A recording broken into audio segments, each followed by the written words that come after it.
Terima kasih pemirsa, Anda masih menyaksikan Etalase Indonesia semuanya ada. Wah, kali ini kayaknya kita kedatangan wajah baru nih. Betul, Ken. kita nggak berdua lagi karena di tengah-tengah kita Betul. udah hadir ya bersama dengan Dokter Hans ya. Halo Betul. Dokter Hans, selamat datang. Senang banget nih Zulfa kalau misalnya udah kedatangan tamu spesial seperti ini, berarti kita akan membahas suatu informasi yang tentunya akan mengedukasi pemirsa di rumah nih. Kira-kira kita membahas apa sih Zulfa hari ini? Kali ini kita membahas seputar kesehatan. Nah, di mana kan sekarang ini lagi memperingati Hari Ginjal Sedunia nih Ken ya. Yang lebih tepatnya jatuh pada hari ini. Nah, mungkin untuk misalnya dalam rangka memperingati Hari Ginjal tersebut, kayaknya kita mungkin lebih enak kalau misalnya membahas soal ginjal juga kali ya. Tapi ini kita lebih membahas soal batu ginjalnya nih Dok. Nah, sebelum lebih jauh nih aku mau nanya nih Dok, kira-kira batu ginjal sendiri itu apa sih Dok? Ya, jadi batu ginjal itu sendiri itu termasuk dalam klasifikasi di batu saluran kemih. Nah, jadi yang namanya batu ginjal berarti ada batu di saluran ginjal. Nah, nanti batunya itu kalau misalnya dia dalam ukuran yang kecil itu dia bisa nggak bergejala, jadi nggak ada sakit, nggak ada apa.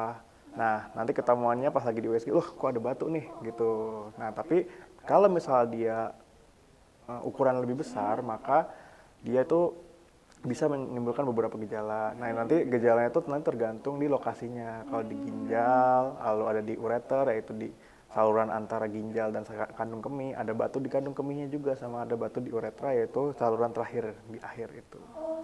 Seperti itu. Kelihatan Dok, kalau misalnya dilakukan pemeriksaan tuh kelihatan batunya tuh kelihatan ya? Ada beberapa yang terlihat di USG, ada beberapa yang terlihat di ronsen, ada beberapa yang harus dilakukan kayak minum cairan terlebih dahulu supaya terlihat gitu. Oke Zulfa, tadi kalau dokter udah sempat nge-spill nih tentang gejala-gejalanya. Nah, tapi kira-kira Dok, apakah gejala ginjal ini berbeda-beda dan seperti apa sih gejala-gejalanya gitu? Ya, jadi kalau kita ngomongin soal penyakit ginjal, apalagi batunya itu di ginjal, kan ginjal itu kan berada di belakang. Nah, batu itu kalau misalnya kecil kan seperti saya tadi bilang, kalau misalnya ukurannya kecil itu tidak menimbulkan gejala. Tapi kalau misalnya batunya ukurannya gede, terus juga bentuknya tidak mulus tapi berbenjol-benjol atau tajam, itu tuh bisa menimbulkan nyeri. Nyeri itu bisa hilang timbul karena dia tuh terjebak di selangnya itu. Lalu dia juga bisa melukai jaringan sekitar sehingga bisa jadi kencing yang berdarah.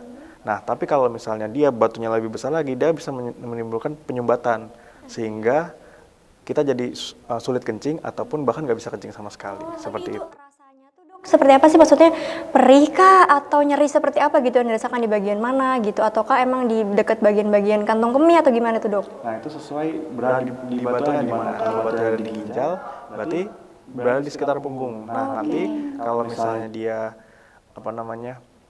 kan kalau misalnya dia terjebak di selangnya itu, kan di selangnya itu sama kayak tenggorokan kita. Kalau kita makan, dia kayak memijit-mijit gitu. Nah, jadi ketika batu itu dipijit pasti sakit. Nah, itu yang menimbulkan gejala itu kayak nyerinya hilang timbul. Seperti itu. Tadi dokter kan juga bilang ya ada yang mungkin nggak ada gejala rasa gejalanya ya, tapi mungkin itu nggak bisa diabaikan juga ya Zulfa, mau tergantung ya, iya betul, kan? harus tetap ditangani secara cepat. Nah, terus juga nih Dok, ada yang mengatakan kalau misalnya batu ginjal ini juga sering disertai dengan sakit punggung Dok, itu benar nggak Dok kira-kira? Ya, jadi kan memang ginjal itu berada di belakang dan itu lumayan agak tinggi.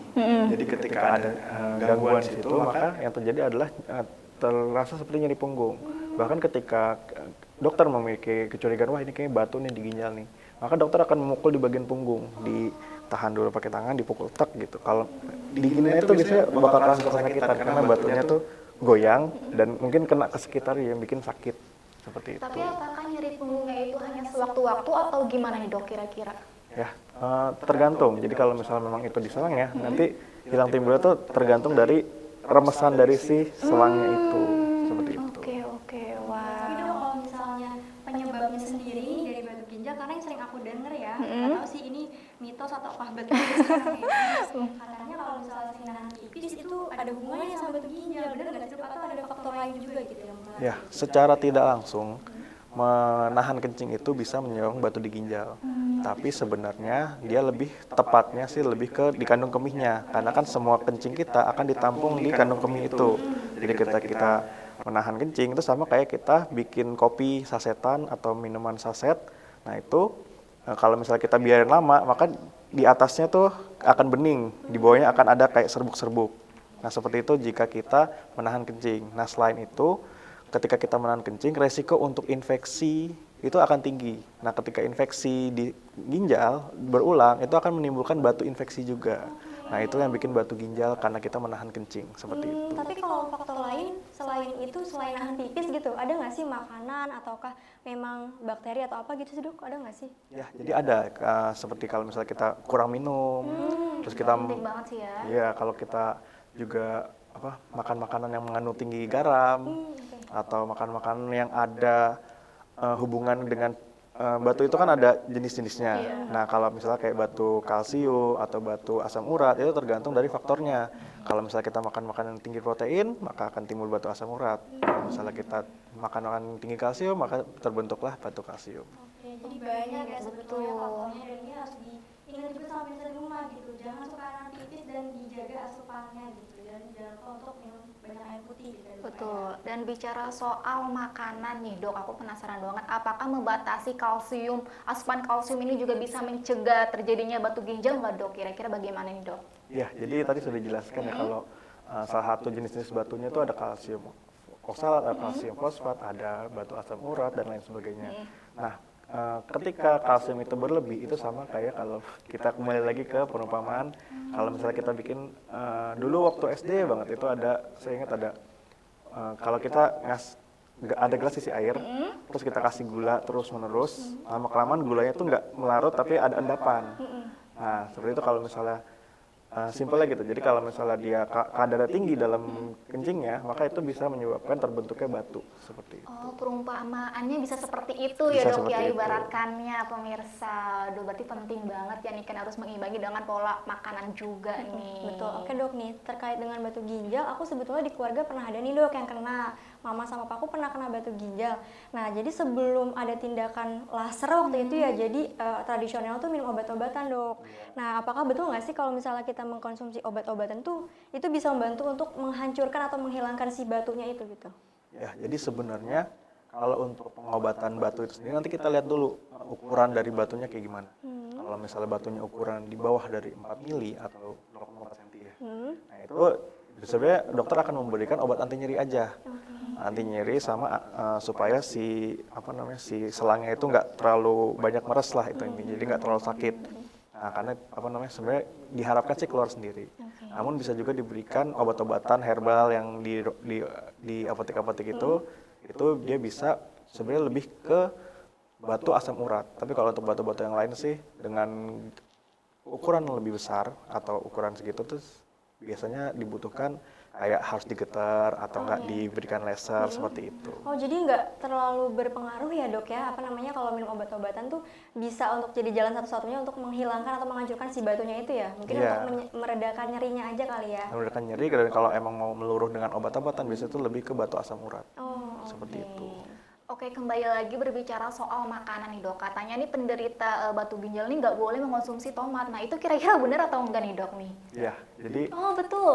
gini kan beberapa tadi yang disebutkan ada kalsium oksalat sama kalsium fosfat. Nah yang terjadi di tomat itu ada beberapa kandungan yang namanya oksalat di dalam tomat. Jadi ketika kita makan yang berlebih, maka ya itu bisa terjadinya terbentuk batu kalsium oksalat. Betul. Seperti itu. Cuman harus lebih diimbangi lagi kali ya dok ya, seperti itu. Karena segala yang berlebihan kan tidak baik. Tidak baik, betul banget.